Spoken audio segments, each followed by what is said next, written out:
2024 ஆந்திரா தேர்தல் முடிவுகள் கூடவே நிறைய கேள்விகளையும் விட்டுட்டு போயிருக்கு.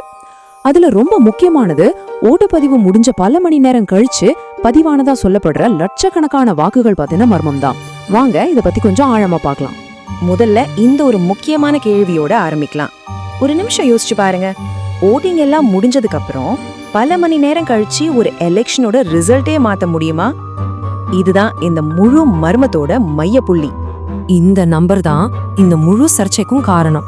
17 லட்சம். சும்மா யோசிச்சு பாருங்க, 17 லட்சம் வாக்குகள். இந்த எண்ணிக்கை எவ்வளவு பெரிய தாக்கத்தை ஏற்படுத்தும்னு நினைச்சு பாருங்க. சரி, வாங்க இந்த தேர்தல் இரவு மர்மத்துக்குள்ள போலாம். ஆந்திரா தேர்தல் டேட்டா உண்மையில என்ன சொல்லுதுன்னு பாப்போம். குறிப்பா நம்ம பார்க்க போறது நள்ளிரவுல பதிவான ஓட்டுங்களோட டேட்டாவை. தேர்தல் ஆணையத்தோட அதிகாரப்பூர்வ நம்பர்ஸ் என்ன சொல்லுதுன்னு பார்க்கலாம். இப்போ இந்த டைம்லைனை பாருங்க. ஒரு ஆச்சரியமான விஷயம் தெரியும். சாயங்காலம் 6 மணிக்கு ஓட்டிங் முடியுது. இதுதான் ரூல். ஆனா இங்க பாருங்க, ராத்திரி 1 மணில இருந்து அதிகாலை 4 மணி வரைக்கும் பதிவான ஓட்டுகளோட எண்ணிக்கை திடீர்னு எகிரி இருக்கு. இந்த நேர வித்தியாசம் தான் முதல் சந்தேகத்தையே உண்டாக்குது. இது சும்மா ஏதோ ஒரு பேச்சு இல்ல. தேர்தல் ஆணையத்தோட டேட்டாவை அலசி ஆராய்ஞ்ச அறிக்கைகள் என்ன சொல்லுதுன்னா, 17 லட்சத்துக்கும் மேலான வாக்குகள் நள்ளிரவுக்கும் விடியற்காலைக்கும் நடுவுல பதிவாயிருக்கு. இது ரொம்பவே அசாதாரணமான ஒரு விஷயம். அந்த 17 லட்சம்ங்கிற பெரிய நம்பரை இன்னும் சரியா புரிஞ்சுக்க சில தொகுதிகளை பாப்போமா?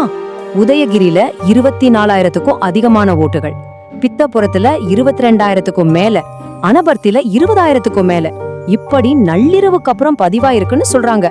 இந்த எண்கள் தான் இந்த சர்ச்சையை இன்னும் பெருசாக்குது. சரி, இப்போ ஒரு முக்கியமான கேள்வி வருது.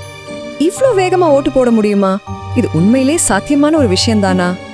ஊடகங்களோட பகுப்பாய்விலிருந்து ஒரு முக்கியமான மேற்கோள் இருக்கு.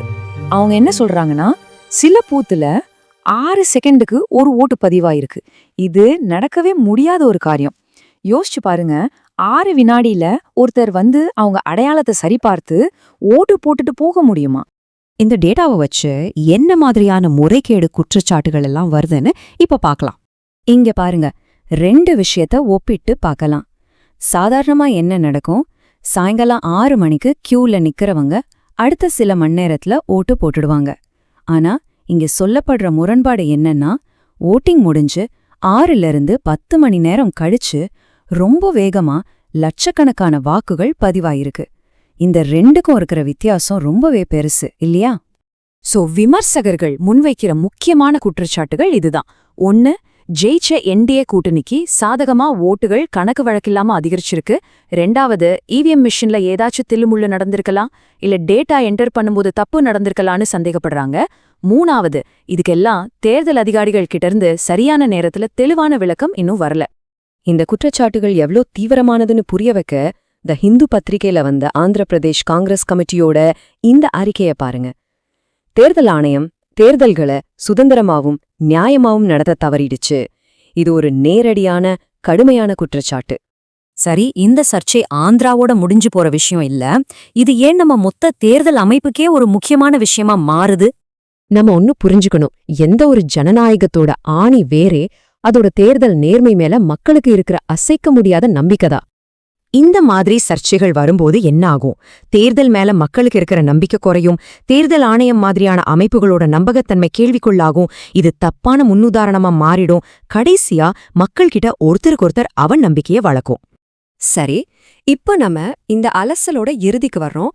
இந்த முழு சர்ச்சையிலையும் பதில் கிடைக்காம தொங்கிக்கிட்டு இருக்கிற முக்கியமான கேள்விகள் என்னென்னு ஒரு தடவை பாத்திரலாம். அப்போ இதுக்கு என்னதான் தீர்வு? நம்பிக்கையை திரும்ப கொண்டு வர என்ன பண்ணலான்னு விமர்சகர்கள் சொல்றாங்கன்னா, முதல்ல தேர்தல் ஆணையம் இதுக்கு ஒரு விரிவான வெளிப்படையான விளக்கத்தை கொடுக்கணும்.